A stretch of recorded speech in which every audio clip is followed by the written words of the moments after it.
大家好，我係變態中女。有時啲網友會問我點解會搬嚟泰國，又或者好好奇我喺泰國嘅生活究竟係點開始。其實如果真係要講，唔係一兩句就講得完。今次我就由我同泰國佛教嘅淵源開始講起。我師父係元朗觀佛寺嘅龐師傅。其實喺識師父之前，我已經聽過一啲喺香港嘅泰國人講過佢嘅事蹟，不過我就冇特別去理啦。第一次見到龐師傅，其實都係因為泰拳。好多年之前有一間拳館開張，揾咗師傅去做祝福同灑淨儀式。拳館嘅老闆知道我好鍾意泰國，所以佢就叫我有時間就去睇下啦。嗰次就係我第一次見到師傅，不過之後幾年我都冇再見到佢啦。直到有一段時間我心情好差，成日諗埋一邊轉牛角尖，於是我就去九龍城公僧。因為去到嗰度，我總係覺得好似返咗泰國嘅感覺。而九龍城公僧唔同嘅時間就會有唔同嘅廟嘅師傅去。咁啱嗰段時間我又見返龐師傅。等所有善信供完僧之後，我仲坐喺旁邊冇走到。師傅見我仲坐喺度，於是就問我有冇嘢想同佢講。其實我又真係唔知想講咩好。跟住師傅就話下個星期四面神誕，九龍城有車上去廟。因為嗰陣時山上邊條路仲未好似而家咁方便。其實我一直都想去，但係總係覺得有啲難。一聽到有車，我心諗都好啊，咪跟車去咯。於是嗰一年嘅四面神誕就係我第一次去觀佛寺。因為間廟係喺山上邊，好靜好舒服。每次去到我都唔覺得我自己係喺香港。之後一有時間我就會上去靜修同埋幫手打掃。師傅就教我打坐同埋教我念一啲簡單嘅經，仲會同我講下啲道理。師傅話其實人冇乜嘢好煩，好多時係睇你點睇。例如塞車，有啲人一塞車就會好猛，開始好嬲，成日埋怨到尾啊。但點解唔聽下歌，睇下窗外面嘅風景，放鬆自己，之後唔經唔覺咪到咗咯。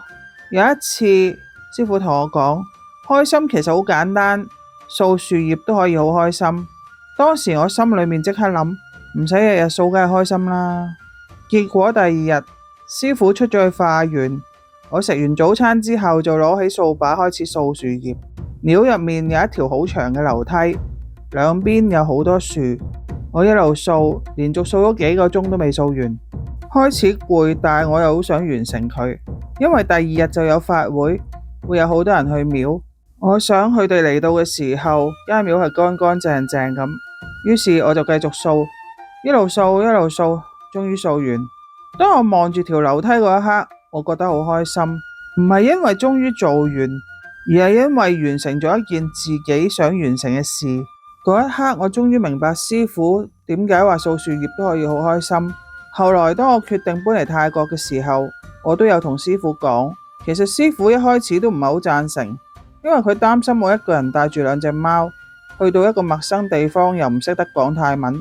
但係後來見我決定咗又咁堅決，師父都冇反對，反而佢同佢啲徒弟講，叫佢哋通知佢哋喺泰國嘅親友，如果我有啲咩需要嘅幫忙就盡量幫我。臨出發之前，師父送咗一個佛牌俾我。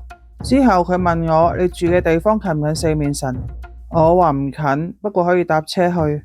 跟住師父就同我講，到步之後去拜四面神，四面神會保佑你。所以我嚟到泰國之後，我就去咗拜四面神，就係當同泰國打個招呼。而啱啱搬嚟嘅時候，冇幾耐就發生咗一件事。當時我坐電單車去 MRT 站，因為塞車，架電單車停咗喺一個三叉路口。我嘅左手邊就係一條路，突然之間有個私家車好快咁衝埋嚟，直衝去我哋嘅電單車度，但係前後左右全部都係車，根本冇地方避，而且發生得好快，我心裏面淨係諗死啦。但係最後架車停咗，只係啱啱掂到我隻腳，只係差少少，基本上差1厘米就夾住我隻腳。我唔知道係運氣好定係真係有啲咩保護我，但係當時我確係有一種感覺，唔經唔覺我喺泰國已經超過10年，直到而家，如果師父返泰國，我都盡量睇下安唔安排到見師父。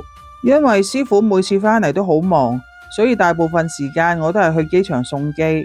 雖然每次見到師傅嘅時間都好短，但係佢總係問候下我，睇下我過得好唔好，再同我祝福下咁。其實我唔識講佛法，亦都唔係一個虔誠嘅佛教徒，但係我對佛教同我師父絕對尊重。大概就係因為咁，呢啲就係我搬嚟泰國之前其中一段前傳。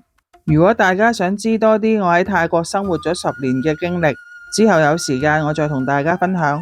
多謝大家收睇，記得分享同訂閱呢個 channel啊！